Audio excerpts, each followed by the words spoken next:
भारत में जब भी चुनाव आते हैं तो हमारे भारत के यशस्वी प्रधानमंत्री श्री नरेंद्र दामोदर दास मोदी जी द्वारा बड़े बड़े नारे लगाए जाते हैं राष्ट्रवाद के, जैसे मैं देश नहीं झुकने दूंगा, मैं देश नहीं बिकने दूंगा। नमस्कार दोस्तों, आप देख रहे हैं द रायता पॉलिटिक्स। जी हाँ, आज हम बात कर रहे हैं भारत की विदेश नीति पर, भारत की संप्रभुता पर, भारत के आज़ादी के सवाल पर। ऐसा क्यों दोस्तों? आज भारत की विदेश नीति ऐसे मोड़ पर खड़ी है जहां सवाल संप्रभुता और आज़ादी के सवाल आज़ादी का है, क्योंकि दुनिया का सबसे बड़ा लोकतंत्र क्या अपनी ऊर्जा ज़रूरतों को पूरा करने के लिए अमेरिका पर निर्भर है? क्या 140 करोड़ भारतीयों के रसोई का बजट वाशिंगटन तय करेगा? ऐसा हम इसलिए कह रहे हैं क्योंकि हाल ही में कुछ घटनाक्रम ऐसे हुए हैं जिससे सवाल आना लाजमी है। दोस्तों, इस घटनाक्रम की शुरुआत होती है अगस्त 2025 में। ऐसा क्या होता है? भारत लगातार जो है रूस से तेल खरीदता आया है, क्योंकि अन्य देशों के मुकाबले रूस से तेल हमें सस्ता पड़ता है। अमेरिका ने लगातार इसका विरोध किया, लेकिन भारत ने कभी भी उसके आगे झुका नहीं। फिर अगस्त 2025 में अमेरिकी राष्ट्रपति डोनाल्ड ट्रंप ने भारत पर 25% का टैरिफ लगाया और इसे क्या कहा? इसे कहा पनिशिव टैरिफ। मतलब हम भारत पर 25% टैरिफ लगाकर उस पर दंडात्मक कार्रवाई कर रहे हैं। फिर उसके बाद दिसंबर 2025 में ट्रंप ने दोबारा से कहा कि भारत अगर रूस से तेल खरीदना बंद नहीं करेगा तो हम उस पर 50% से लेकर 500%, 500% तक जो है टैरिफ लगाएंगे। हमारे डंकापति महोदय प्रधानमंत्री जी अब जिस कसमकस में फंस गए हों या डर गए हों या क्या हुआ, ये चीज़ तो मैं नहीं कह सकता, लेकिन हमारे प्रधानमंत्री जी दबाव में आ जाते हैं और 1 या 2 फरवरी को डोनाल्ड ट्रंप से बात करते हैं, वार्ता होती है। उसके बाद इस बात की जानकारी हमारे प्रधानमंत्री की तरफ से नहीं आती है। इस बात की जानकारी डोनाल्ड ट्रंप एक्स, जिसका पूर्व में नाम ट्विटर था, ट्वीट करके जानकारी देते हैं 3 फरवरी को कि भारत हमारी सारी शर्तें मानने के लिए तैयार हो गया है, वह अब रूस से तेल नहीं खरीदेगा।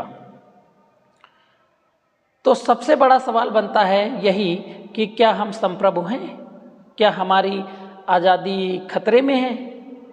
क्योंकि उसके बाद भी ऐसे कई घटनाक्रम हुए, जैसे ही प्रधानमंत्री इजराइल से आते हैं दूसरे दिन आयतुल्लाह खामेनी की हत्या कर दी जाती है। हमारे ईरान के लिए संबंध हमेशा हमेशा के लिए ख़त्म हो जाते हैं।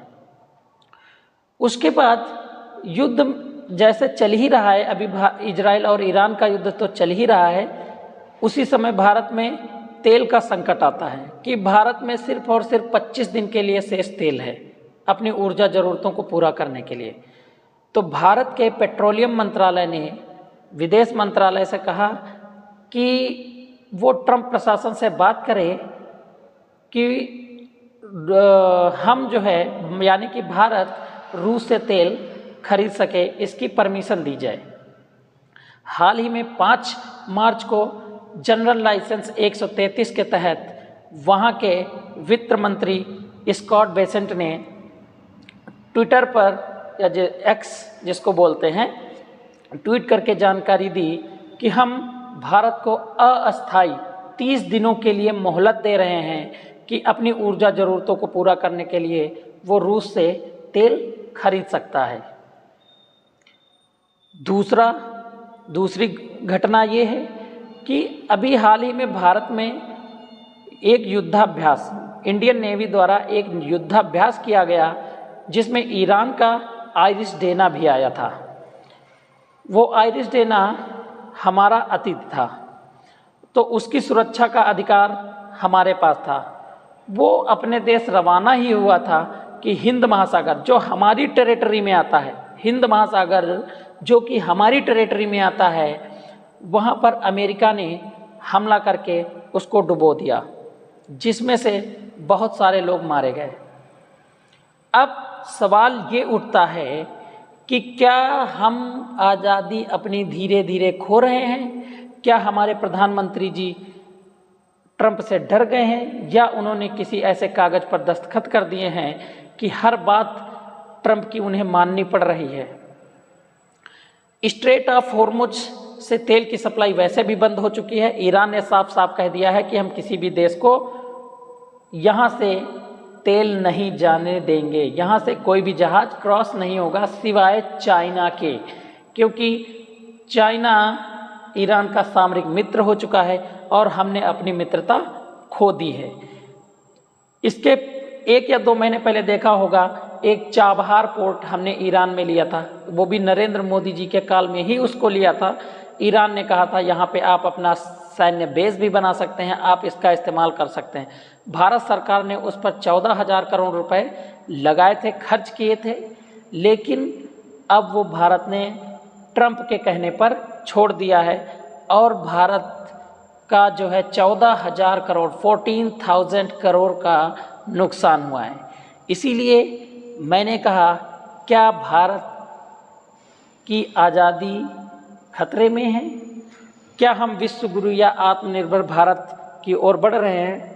नमस्कार दोस्तों, धन्यवाद। आप कमेंट सेक्शन में ज़रूर बताएं, हमारे सवालों का जवाब ज़रूर दें और हमारे चैनल को सब्सक्राइब करें, लाइक करें और शेयर ज़रूर करें। धन्यवाद।